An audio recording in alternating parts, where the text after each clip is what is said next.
qué buena película. Sí, ojalá poder tener nuestro propio presupuesto y hacer una película nosotros. Sí. Y hacer productores ya graduados. ¿Cómo será ser un productor? ¡Aló! ¡Alonso Apolo, productor de Ligar! Vamos a ver películas que el desempleo no perdona.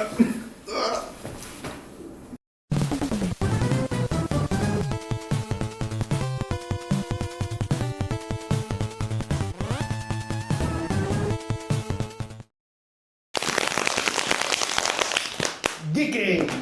Bienvenidos, estamos aquí en un episodio muy especial. Tenemos Estamos a un aquí- invitado especial. Sí, estamos aquí con Alonso, que es un productor de la Ligar, ¿no? Sí. Entonces aquí vamos Sí, a hablar sí. obviamente pues de qué más que vamos a hablar, del cine ecuatoriano.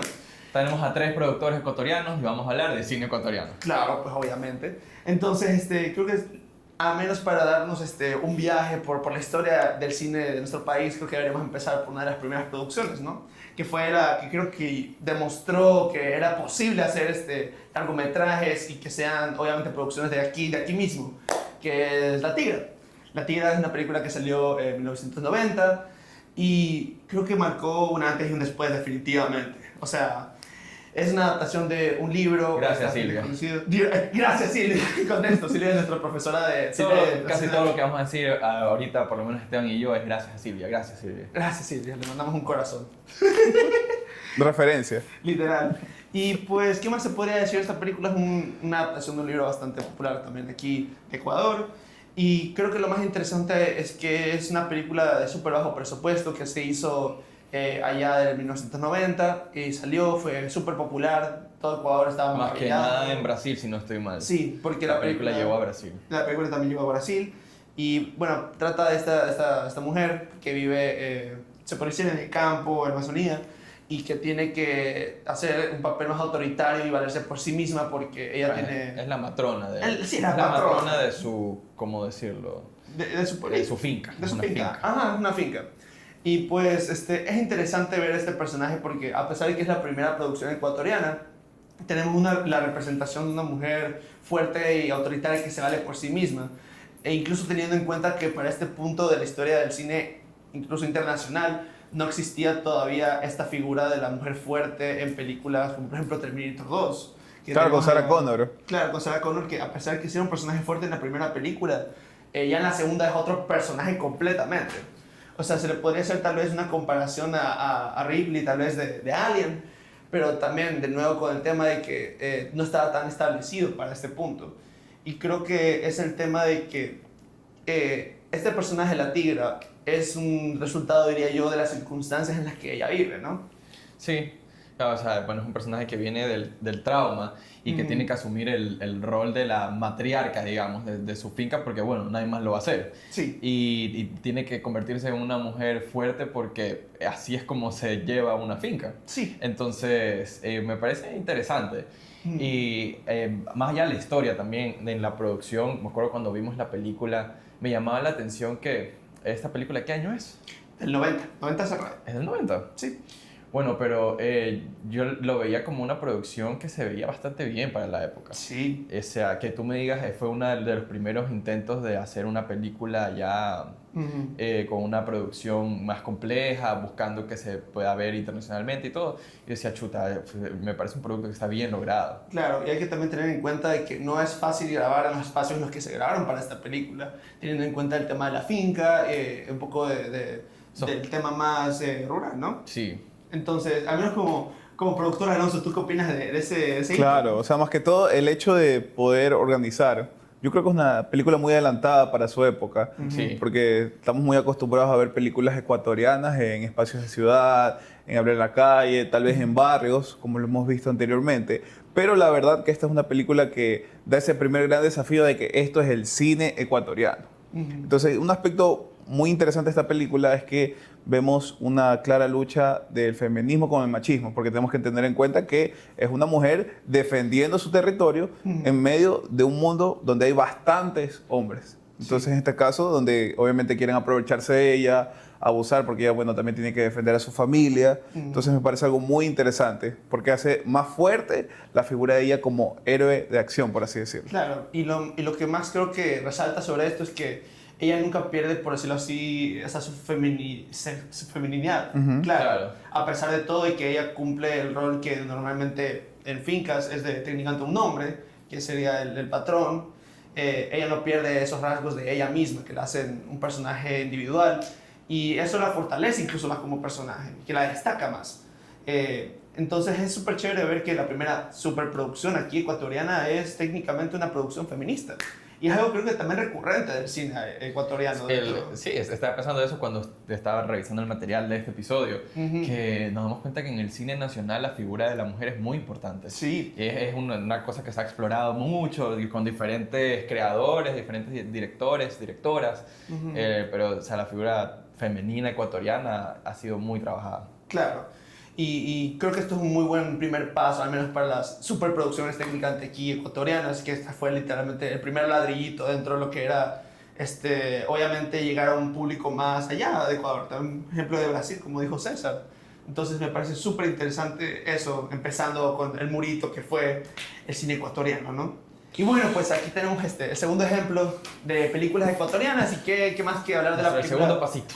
Sí, el segundo paso y es un gran paso. Y se podría hablar de la película, diría yo que hasta el día de hoy la más popular ecuatoriana. Yo creo que es la más popular. Sí, sí, todo el mundo cuando escucha cine nacional dice rata, ratones y rateros. Sí. Siempre. Es una película que siguió con los pasos de la Tigra en el sentido del impacto cultural, porque no solo fue un hito aquí en Ecuador, sino llegó a festivales allá afuera, llegó a Cannes, si no estoy mal, y hasta el día de hoy fue un antes y un después en el cine, y fueron solo 9 años después de la Tigra. Y con una producción nacional, hasta donde yo sé. Sí. 100% nacional. 100% nacional con un Y nombre... un presupuesto de $250,000. $250,000 es tan bajo, pero a pesar de todo, de lo que hemos investigado un poco, todo lo que son los ámbitos de la producción, o sea, maquillaje, vestuarios, todo se cumplió. Todo se pudo mantener, aunque se tuvo un presupuesto bajito, sí hubo este tipo de cuidados, ¿no? Yo destacaría ahorita el tema de la escenografía. Sí. Era una escenografía súper bien trabajada.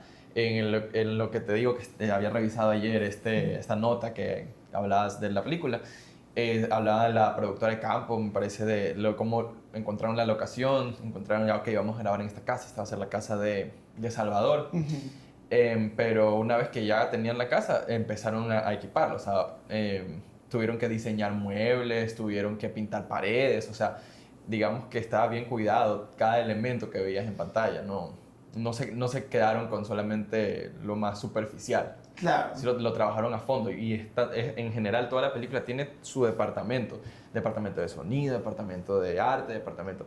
Y creo que es de admirar, o sea, que en el debut de Sebastián Cordero como director, Sebastián Cordero, un nombre hoy en día grande.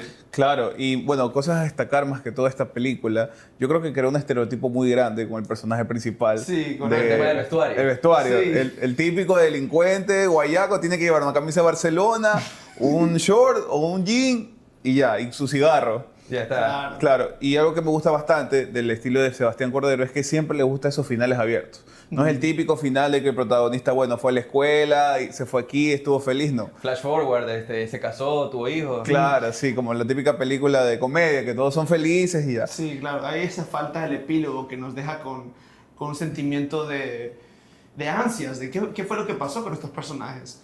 Y este fue el principio de ese trait que él tenía, pues, ¿no? Sí. Con el final con Ángel en el carro, con el cigarrillo. Y hay que tener algo en cuenta, Sebastián Cordero saca, como por así sabe, sacar el mejor lado de sus villanos. Sí. O sea, lo vemos aquí con el personaje principal, pero también Sin Muertos No Hay Carnaval. Podemos ver un gran trabajo de Víctor Arauz, que uno siempre lo considera como un payaso, pero aquí en la película hace un gran papel que casi es hasta irreconocible. Y obviamente teniendo en cuenta el final del tercer acto, lo que es el personaje de él. Claro. Y también hay que tener en cuenta las otras películas, incluso Claro. de Sebastián, Crónicas, Exacto. también Pescador. Pescador. Tienen estos elementos que diría yo, que a pesar de que sí diría yo que son influenciados un poco por el cine internacional, con los thrillers de crimen, yo creo que él encuentra su propia identidad en cómo la marca. De eso quería hablar, o sea, de cómo en Ratas, Ratones y Rateros tiene un estilo súper bien marcado, un estilo en todos los departamentos, o sea, la producción como un todo.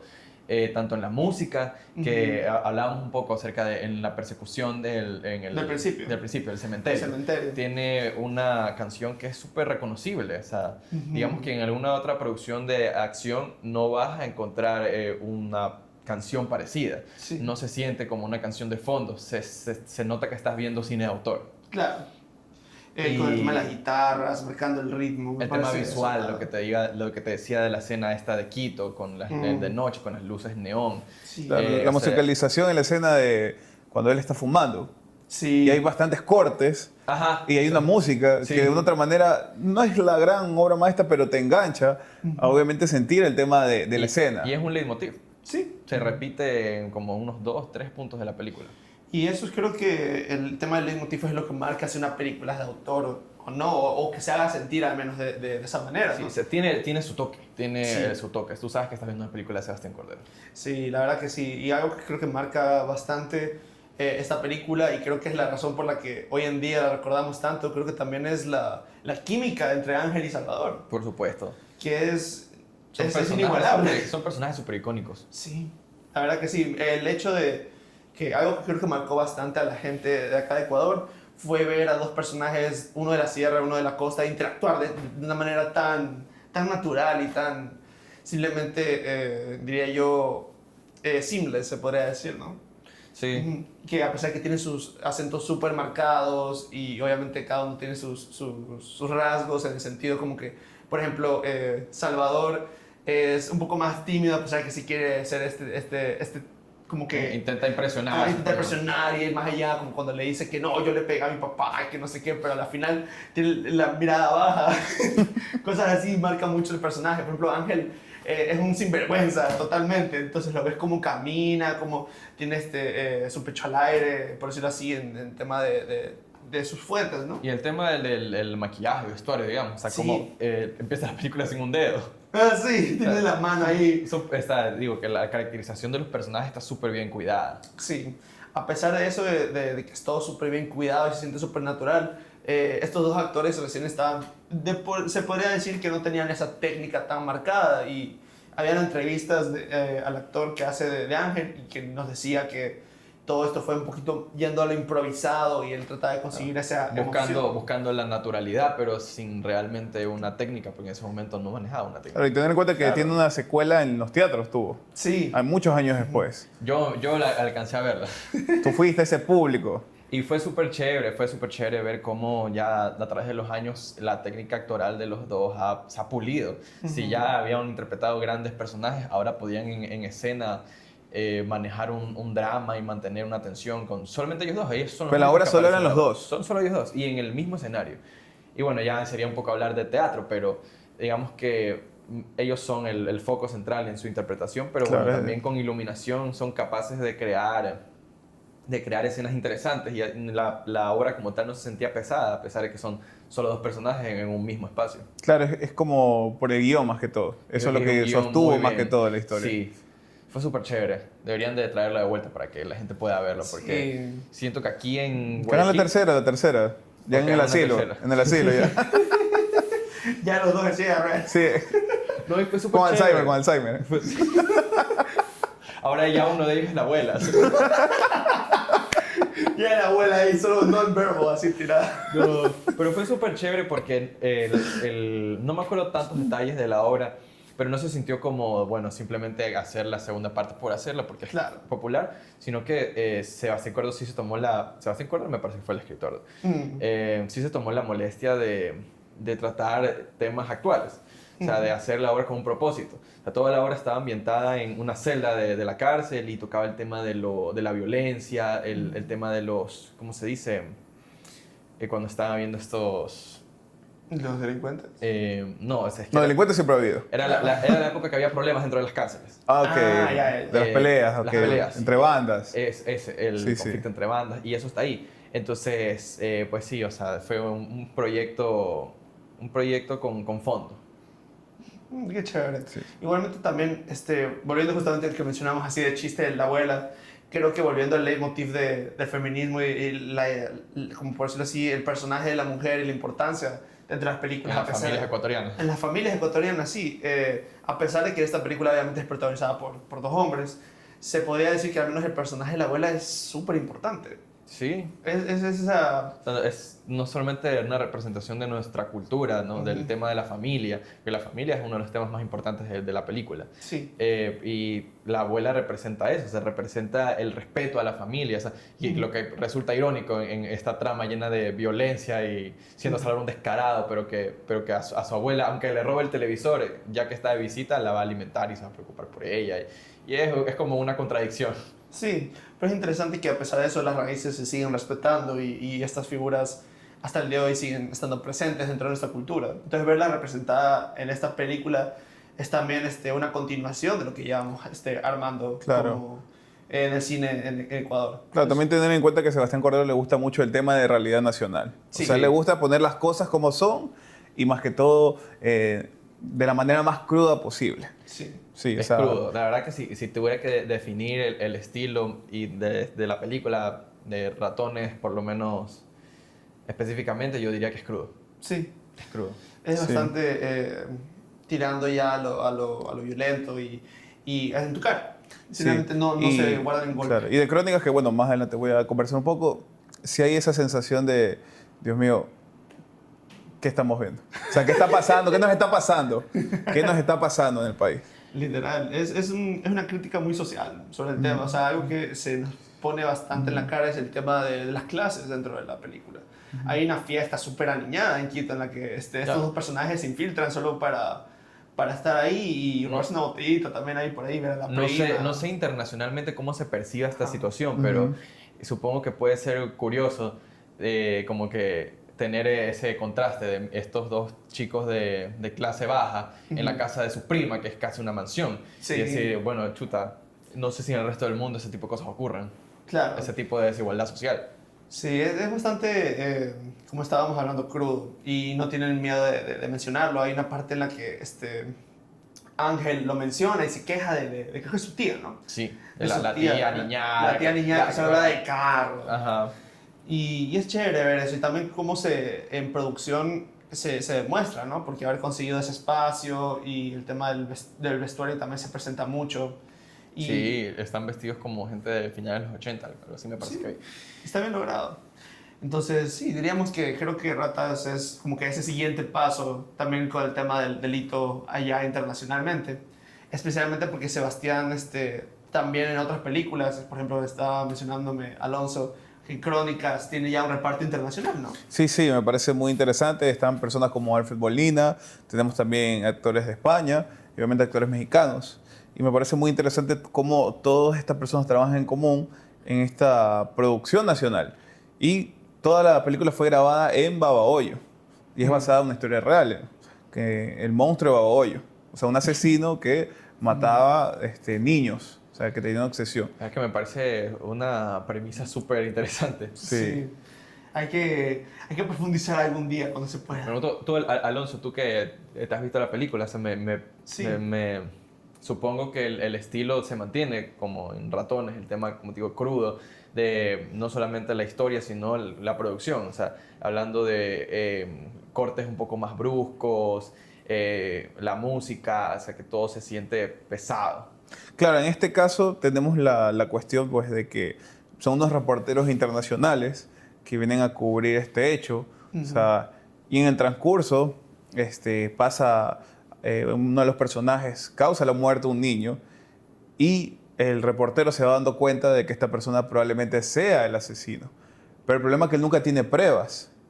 Pero él, a lo largo de la película, siempre va a querer sacarle las respuestas. Obviamente, como él es reportero, pues tiene su equipo, tiene su productor, tiene su cámara. Siempre va a haber esa tensión de que ya, dame la noticia. Pero la otra persona siempre va a querer aprovecharse, como que ya. Mira, y le va dando pistas. En un momento de la película le dice una pista de una zanja que supuestamente vio la policía, pero no encontró nada.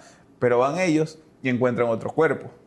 Entonces eso obviamente ya les despierta sospecha de que este es el asesino. Pero no tiene pruebas. Y lo crudo de la película es que ellos deciden irse sabiendo que él es el asesino. Porque un momento sacan el reportaje de la persona que está presuntamente culpable, pero resulta que es la persona más buena del pueblo. Entonces, obviamente, él hace un modus operandi que hacen algunos asesinos. En este caso, él es un asesino de niños. Entonces, lo que hace siempre es ganarse la confianza de su gente alrededor. Como para que digan, no, pues él cómo va a matar a alguien si es una persona buena, honrada. Inclusive hay una escena donde un vecino de él cuenta como hay una anécdota positiva. No, yo estaba en la calle, él me rescató. Y aparte es una persona homosexual. Teniendo en cuenta la connotación del año 2004, lo que obviamente era incluir a una persona en nuestro, obviamente, estatus social, que era obviamente todavía algo resistido, pues, ¿no? No estamos hablando como obviamente se percibe en 2026, sino de ese contexto. Entonces, obviamente, te da a entender de que, wow, este tipo tiene una forma de ver el mundo increíble. Inclusive es una persona que él decía que reparte Biblias.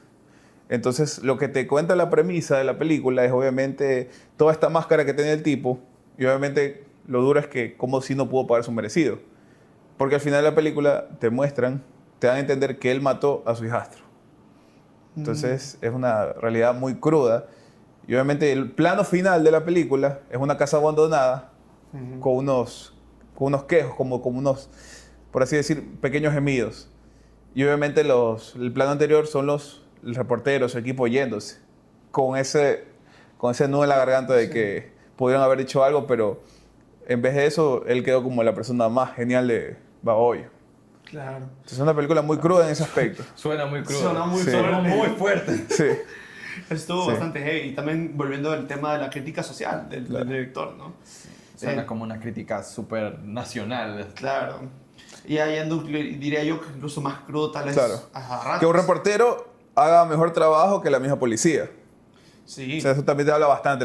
En el año 2004. sí, es bastante. Suena como Sí. bastante, especialmente también teniendo el tema del personaje, el reportero Sí. en Ecuador.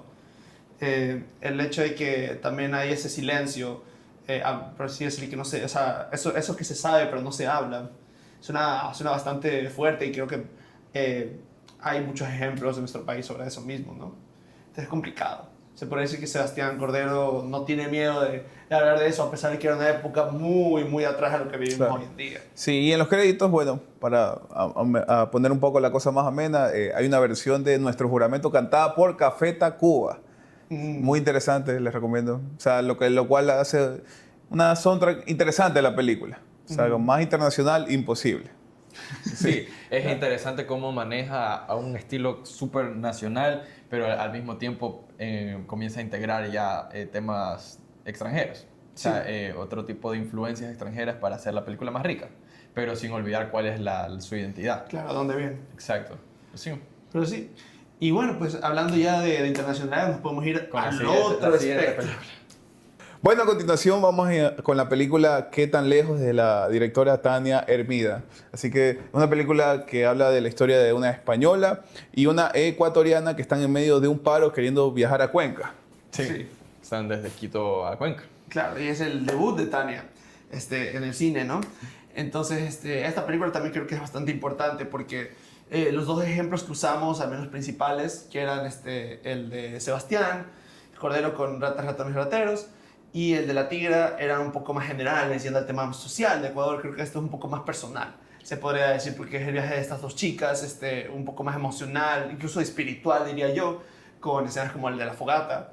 Claro, hasta los mismos nombres de las protagonistas, ¿no? Sí, es tristeza y Tristeza y esperanza. esperanza. Que es muy chistoso y es un poco ahí en la cara, pero nos cuenta un poco sobre el viaje espiritual que tienen estas dos chicas llegando a Cuenca. Al igual siento que, aunque como tú dices, el tema de los nombres a lo mejor es mucho en la cara, tiene su profundidad porque no se queda solamente en eso. Y después de todo, Esperanza es una mujer extranjera que Sí. está experimentando la realidad ecuatoriana. Ujú. Y entonces al final la película termina siendo un comentario sobre nuestra realidad nacional vista con Claro. ojos de afuera. Y un choque cultural más que todo. Sí. Claro. Es un poco la interacción de la tristeza ecuatoriana y la esperanza desde quien lo ve desde afuera y está descubriendo las cosas buenas de nuestro país. Nosotros vivimos la realidad y ya estamos, digamos, Acostumbrados. estamos cegados a la belleza de nuestro país. Ajá. Pero a veces cuando viene una persona de afuera nos puede recordar qué son las cosas que sí valen la pena de aquí. Y no olvidar que hace un cameo, Oh, no. Y no olvidar que hace un cameo Fausto Miño. No sabía que necesitaba ese cameo, pero hace un cameo en la película. Sí, me hace un cameo chiquito y aparece ahí como creo que uno de los chicos que está en medio de la calle, si no estoy mal. No recuerdo también, pero... No, le hace un ride, le hace un ride. Ah, él es el Sí, sí. Ah, Parece que algo le pasa al auto y ahí ya se fregó todo. Sí. Sí, sí, sí. Y también tenemos un personaje muy importante que es literalmente Jesús, ¿no? Tenemos a Jesús en la película. Amén. Todo lo que hace falta a esta generación, Jesús. Me parece muy chistoso hablar de la película y decir, bueno, y entonces en su viaje, esperanza y tristeza se encuentran a Jesús. O sea, es que entonces suena muy chistoso. Pero literalmente Claro. a Jesús, ¿no? Un personaje cuyo nombre es Jesús. Literal. Y que pues enseña a estas dos chicas a muchas cosas sobre ellas mismas, porque es un viaje de introspección, ¿no? Que viaja con las cenizas de su madre. Sí, que viaja con las cenizas de su madre y que hay una escena que ella tirando al final en la playa, que ahí es donde decide pues tirar las cenizas, ¿no? Claro, un poco dejar ir ya de su plan original. Claro, tener en cuenta que el luto es algo muy importante, porque Sí. no todas las personas lo viven de la misma manera. Entonces, probablemente para el protagonista que hace esto es el final, ya es dar el cierre de obviamente lo que es esa pérdida. Entonces, a veces simplemente pueden pensar que es un capricho, pero verdaderamente es como vive el luto la persona. Y yo creo que este es un ejemplo claro. Sí. Y la película en general, bueno, la protagonista es Tristeza. Y la película va de su viaje, en realidad es un viaje literal, porque ella tiene que llegar supuestamente al matrimonio de su novio a impedirlo, y es un tema medio raro. Pero bueno, todo el viaje de un punto a otro O sea, como que es migajera. Ella es una migajera. Bien migajera esa persona. Es migajera. Y el Literal. tiempo de viaje desde un punto A hasta un punto B se convierte en un proceso de introspección. Y Sí. las personas que va conociendo en el camino hacen que a la final se dé cuenta de que lo que pensaba que quería no es lo que en realidad quiere. Claro. Y el tema de las cenizas un poco representaba eso. O sea, si no estoy mal, Jesús pretendía llegar hasta otro lugar a dejar las cenizas de su madre. Pero cuando llegan a la playa, tienen ese momento de conexión entre los tres, no sé, son felices, no recuerdo tantos detalles, pero él decide dejar las cenizas de su madre ahí y cambia sus planes. O sea, tenemos que tener en cuenta algo. La playa siempre tiene algo especial. O sea, uno ve la playa y uno se puede perder en el horizonte. Hay esa broma de que uno parece que se hace uno con la fuerza cuando uno está viendo la playa. No, sus amigos pueden estar en una fogata, pero uno puede estar viendo la nada. Y tiene, yo creo que esa magia de lo bonito.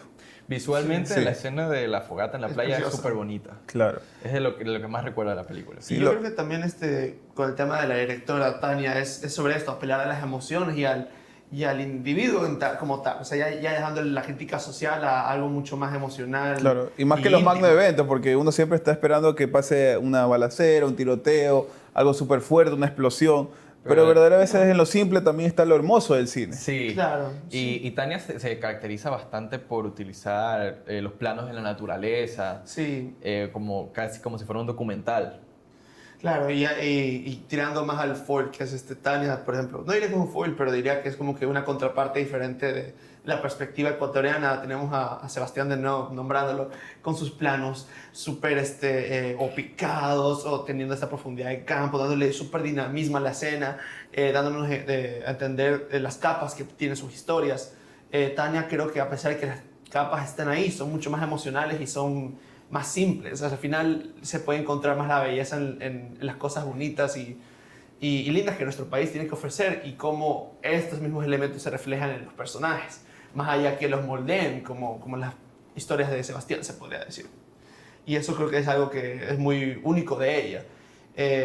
Y yo creo que algo también que podemos tirar para finalizar, volviendo al principio de la idea que teníamos sobre el tema del cine ecuatoriano, es volviendo al leitmotiv de la mujer en el cine ecuatoriano.